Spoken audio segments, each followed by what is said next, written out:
পরে আমার ইউটিউবে আমার ছেলে দেখতে দেখতে দেখতে দেখতে পরে আপনার নাম গ্রিন আর্কিটেক্ট। তো এখন আমার ছেলেকে বললাম না, এই আমার কাজ এনার দিয়েই করতে হবে, গ্রিন আর্কিটেক্ট দিয়ে। আমার নাম আয়েশা।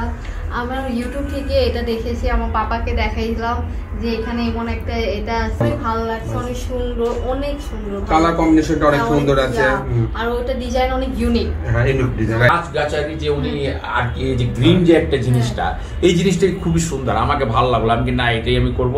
আমি সবাইকে বলবো কি ওই যে যত বড় যে যেই করুক বাড়ি, ওই ভাইয়ের সাথে যোগাযোগ করুক, গ্রিন আর্কিটেক্টের সাথে যোগাযোগ করুক। প্লাস ওই যে ডেভেলপাররা যারা আছে ওদেরও বলবো তোমরা এই গ্রিন আর্কিটেক্টের সাথে যোগাযোগ করো।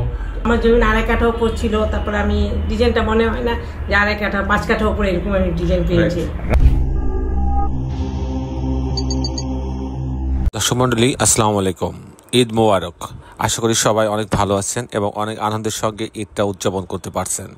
দর্শক মন্ডলী, আজকে আমি আপনাকে একটি 2 ইউনিট একটা 7 তলা বাড়ির প্ল্যান, ডিজাইন এবং এর খরচের হিসাব দেখাবো। এই বাড়িটি হবে ঢাকা মোহাম্মদপুরে।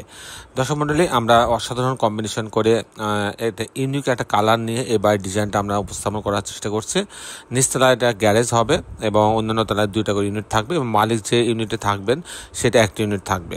তো দর্শক মন্ডলী, আমরা চেষ্টা করেছি, আমাদের আর্কিটেক্ট টিম চেষ্টা করেছে যে এটা ইউনিক একটা বাড়ির ডিজাইন তৈরি করার জন্য। দর্শক মন্ডলী, আপনারা জানেন যে আমরা বরাবরই আমরা বাড়ির ছাদটাকে অনেক সুন্দর ডেকোরেটেড করার চেষ্টা করি। এবারের ছাদটাকেও ঠিক তেমনই অসাধারণ ডেকোরেশন করা হয়েছে।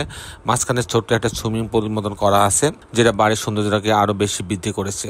সব মিলায় এক নজরে অসাধারণ একটা কম্বিনেশন। দর্শক মন্ডলী, আপনি জানেন যে আমাদের বেশ কিছু অভিজ্ঞ আর্কিটেক্ট আছে, সিভিল ইঞ্জিনিয়ার আছে। সব কিছু মিলায় আমাদের টিমে বর্তমানে গ্রিন আর্কিটেক্টে 100-র উপর ইঞ্জিনিয়ার কাজ করছে।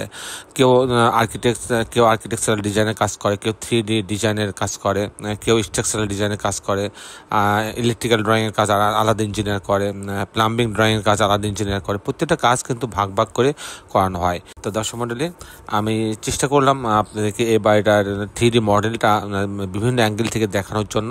দর্শক মন্ডলী, আপনারা যারা এখন আমার চ্যানেলটা সাবস্ক্রাইব করেন নাই, তারা দয়া করে আমার চ্যানেলটা সাবস্ক্রাইব করে নেবেন এবং বেল আইকনে এটি চাপ দিয়ে রাখবেন, তাহলে আমি প্রতি পর্বে যে ভিডিওগুলো দিই সেগুলো আপনারা দেখার সুযোগ পাবেন।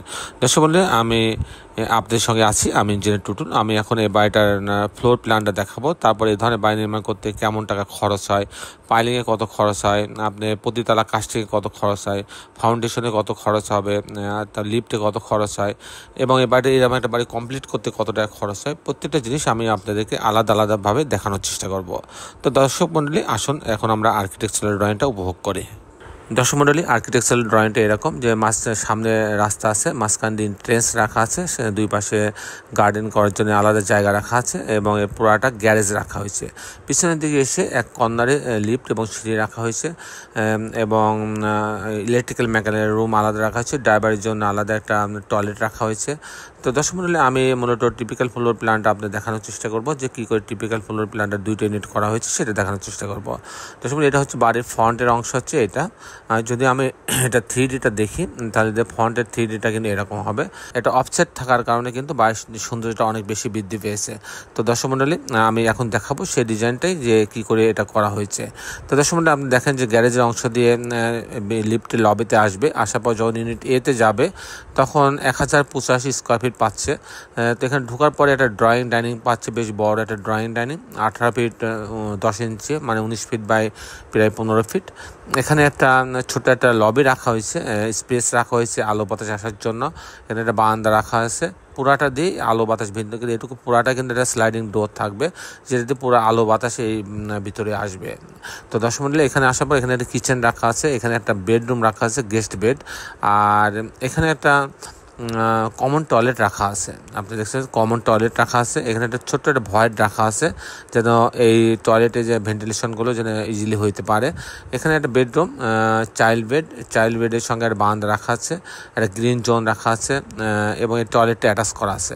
এখানে আর একটা বেডরুম আছে, এই বেডরুমের সঙ্গে মাস্টার বেডরুম, এর সঙ্গে টয়লেটটা অ্যাটাচ করা আছে, একটা বারান্দা, একটা গ্রিন জোন রাখা হচ্ছে। এই হচ্ছে 3টা বেডরুমের সমন্বয়ে ডিজাইনটা তৈরি করা হয়েছে। যদি আমি ইউনিট বিতে যাই, 925 স্কোয়ার ফিট, 925 স্কোয়ার ফিট পাচ্ছে।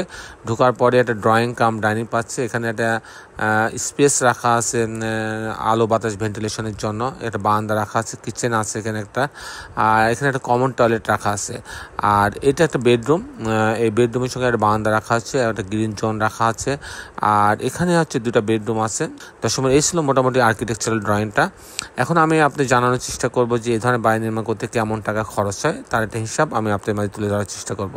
দর্শক মণ্ডলী, এই বাড়িটা যদি আমি কমপ্লিট করতে চাই, এরকম ছবির মতো কমপ্লিট করতে চাই, একদম বিম কলাম ছাদ সব সহ, কাস্টিং সহ, পাইলিং সহ, লিফট সহ, সব সহ, জানলা দরজা টাইলস ইলেকট্রিক্যাল কাজ প্লাম্বিং কাজ, এরকম একটা কমপ্লিট বাড়ি বসবাসের জন্য যেটা কমপ্লিট বাড়ি থাকে এরকম ছবির মতো এটা বাড়িটা যদি কমপ্লিট করে আমি তৈরি করতে চাই, সেক্ষেত্রে আমার প্রতি তালাতে প্রতি স্কোয়ার ফিটে এটা যেহেতু ভালো মানের বাড়ি, এই ধরনের বাড়িতে 2700 টাকা খরচ হবে প্রতি স্কোয়ার ফিটে। প্রতি স্কোয়ার ফিটে 2700 টাকা খরচ হবে। তাহলে এই ধরনের একটা 7তলা বাড়ি যদি আমি তৈরি করতে চাই, আমার যদি 2200 স্কোয়ার ফিটের মধ্যে যদি করতে চাই, 2200 যদি আমার হচ্ছে 2700 প্রতি স্কোয়ার ফিটে 2700 টাকা খরচ হবে। তাতে আমার 4 কোটির উপরে 4 কোটি 15 লক্ষ থেকে 4 কোটি 20 লক্ষ টাকা খরচ হবে এই ধরনের বাড়িটা তৈরি করতে। দর্শক মণ্ডলী, এই ছিল মোটামুটি আজকে আমার উপস্থাপনা। আপনারা যারা দেশে এবং দেশের বাইরে আমার ভিডিওটি দেখলেন, সবাইকে আবারও ঈদের শুভেচ্ছা জানাচ্ছি এবং ঈদ পরবর্তী দিন আপনাদের জন্য আরও সুন্দর হোক, আপনাদের জীবন আরও সমৃদ্ধময় হোক এই কামনা করি। দর্শক মণ্ডলী, আমি ইঞ্জিনিয়ার টুটুল এতক্ষণ আপনাদের সঙ্গে ছিলাম। সবাইকে শেষের বেলা একটি কথা জানাই যে দর্শক মণ্ডলী, আসুন আমরা সবাই আমাদের সুন্দর পৃথিবীটাকে সুন্দর রাখার জন্য অন্তপক্ষে একটি করে গাছ লাগাই। সবাই ভালো থাকবেন। আল্লাহ হাফেজ।